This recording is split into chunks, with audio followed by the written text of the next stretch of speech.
sujet passionnant, comment se réapproprier son corps. Je parle souvent de ce que j'appelle la dissociation. C'est pas moi qui l'ai inventé, évidemment, c'est un terme en psycho. Et être dissocié, ça survient souvent suite à un trauma ou un choc. Mais moi là, ce dont je veux parler, c'est la négation du corps. Et on va se concentrer juste là-dessus.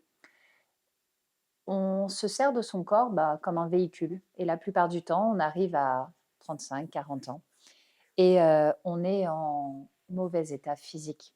On a beau faire du sport, on a beau faire un peu attention à son alimentation, ben, franchement, la plupart du temps, on a des troubles dans le ventre, on a une fatigue chronique, on commence à avoir des douleurs comme des inflammations, on va commencer à avoir des tendinites et je passe les migraines et l'eczéma et tous les trucs qu'on peut avoir.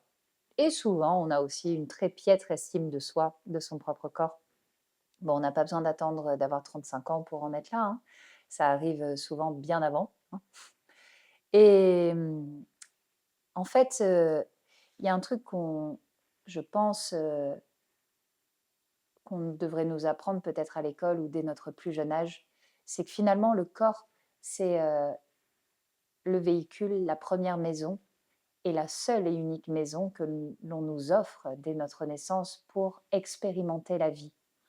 Sans ce merveilleux corps, aussi imparfait soit-il, on ne peut pas traverser la vie et l'expérience s'arrête.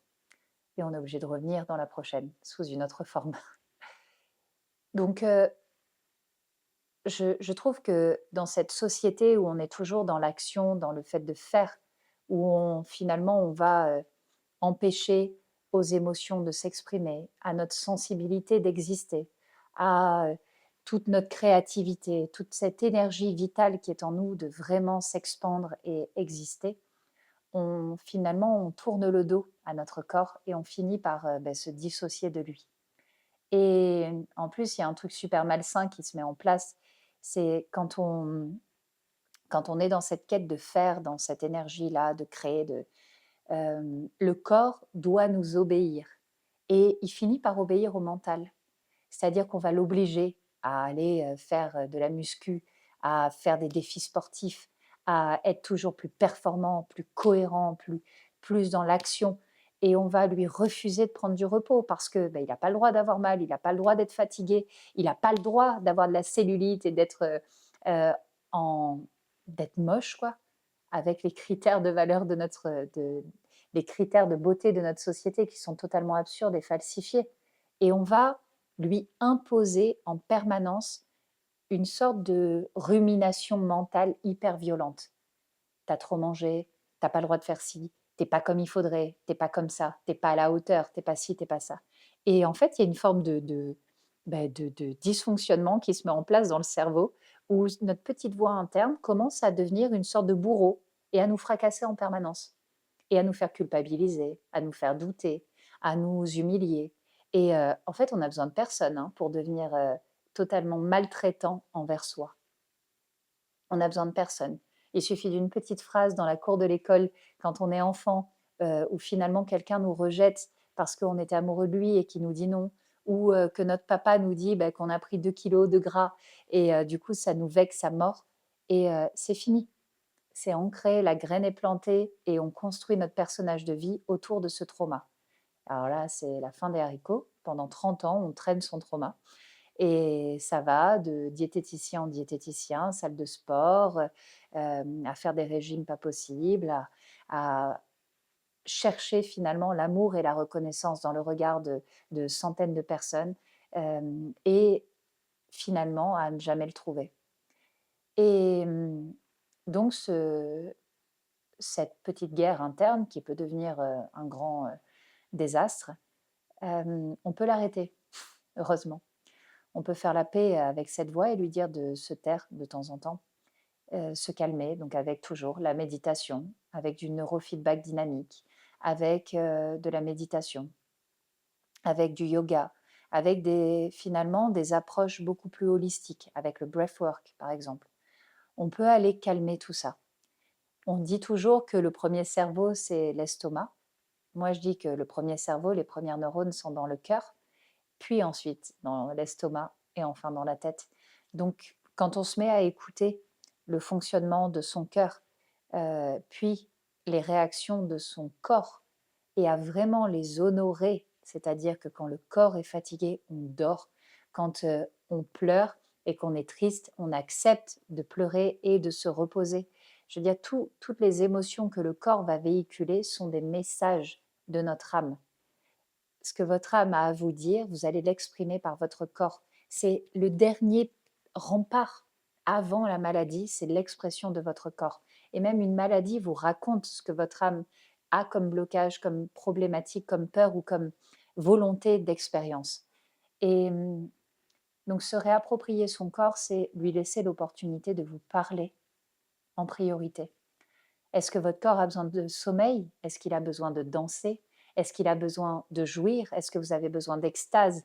Est-ce que vous avez besoin juste de ressentir la vie à l'intérieur de vous? Et vous pourriez juste commencer par respirer. Une séance de respiration peut sauver la vie. Quand je vois l'impact du breathwork sur les gens que j'accompagne durant mes immersions, le breathwork, moi, ça fait partie de ma vie aujourd'hui, que ce soit à travers la méthode Wim Hof, à travers des sessions de breathwork, de rebirth, de peu importe. La respiration durant mes méditations, c'est indispensable parce que ça vous reconnecte à votre énergie vitale et ça va aller débloquer des choses et des traumas qui sont inscrits dans vos différents corps physiques et énergétiques. Donc se réapproprier son corps, c'est lui laisser l'opportunité de s'exprimer, de vous raconter ce qu'il a à vous dire, plutôt que d'être en permanence gouverné par votre mental. Évidemment, les étapes sont diverses et variées en fonction de là où on en est dans la vie. Réussir à écouter son corps, c'est être tolérant avec ce qu'il a à vous dire. Peut-être qu'il aura besoin de faire des choses que votre mental ne veut pas entendre. Parce que pour quelqu'un qui est dans l'action, qui est dans le yang, qui est hyper efficace, quand le corps réclame du sommeil ou du repos, c'est inaudible, inentendable, impensable.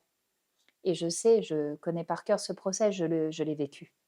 Et il m'arrive parfois de repartir dans mon mental et d'être à fond, et mon corps me dit, bah non, là, il faut se reposer. Et c'est encore difficile par moments pour moi de l'accepter aussi. Comme le fait parfois d'avoir extrêmement faim et de ne pas manger, ou l'inverse, d'avoir très très faim et de ne pas manger, ou d'avoir très très envie de danser et de ne pas le faire, d'avoir envie de faire l'amour et de ne pas le faire. Bref, vous comprenez la démarche. Il y a une forme de guerre entre ce que le corps réclame et ce que le mental veut vraiment. Et c'est pas souvent ce qu'il y a de meilleur pour vous. Donc, se réapproprier son corps, ça passe par là. Et évidemment, bah, il y a différents moyens d'aller à sa rencontre. Comme je vous le disais, ce sont souvent des étapes qui sont beaucoup plus sensorielles, beaucoup plus instinctives, qui vont par exemple passer par la danse. J'ai rencontré ces derniers temps des gens qui pratiquent la salsa, la bachata, qui vont se reconnecter avec leur sensibilité, leur sensualité. D'autres personnes qui vont aller par le breathwork, travailler et libérer dans les mouvements de leur corps tous les traumas qu'ils ont encaissés et qu'ils ont stagné. Il y en a d'autres qui vont aller travailler avec la nutrition, par exemple. Voilà, il y a plein de choses différentes qui s'offrent à nous. Un truc qui est certain, c'est que se réapproprier son corps, ça demande du temps, beaucoup d'abnégation. Le fait d'oser poser un genou à terre et même parfois de s'allonger sur le sol et de pleurer parce que il y a que ça à faire, pleurer des litres. Je repense à cette femme incroyable lors de l'immersion qui a presque passé 24 heures à pleurer. Elle avait juste besoin de pleurer. Et il y a des fois, c'est OK, juste d'accepter de pleurer.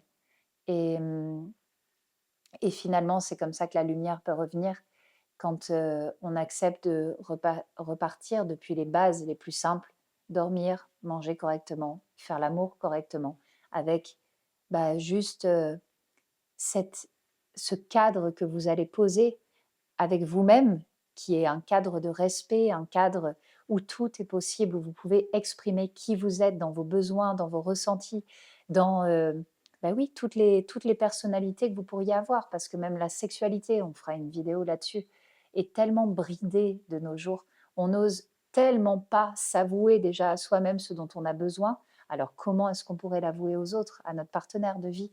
C'est presque impensable. Donc faire la paix avec soi et se reconnecter à son corps, ça passe par ces étapes-là de je te vois et je t'entends et je vais essayer et je vais faire, parce que essayer, c'est pas le bon mot, je vais mettre en place les actions que tu me demandes.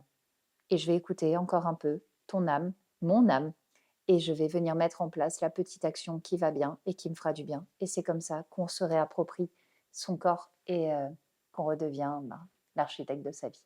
Cette thématique de réappropriation, j'en parle dans le livre que je suis en train d'écrire qui s'appelle Deviens l'architecte de ta vie.